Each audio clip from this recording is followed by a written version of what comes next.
Assalamu Walaikum. Hello friends, how are you? Welcome back to my another video. In this video, I am going to show you how to scale text in InDesign 2022. Let's get started. At first, open your Adobe InDesign software.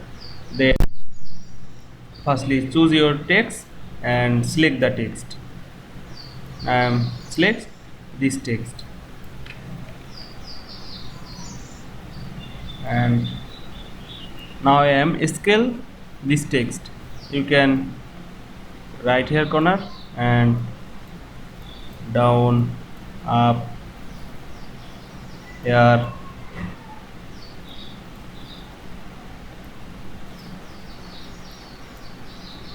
Now scale another text. Now select another text and scaling the text.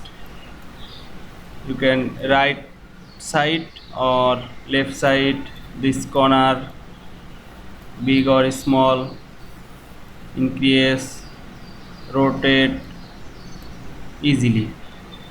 Now you can see scale text in InDesign very easily. I hope you enjoyed my video. Please like, comment, share and subscribe my channel. Thanks for watching.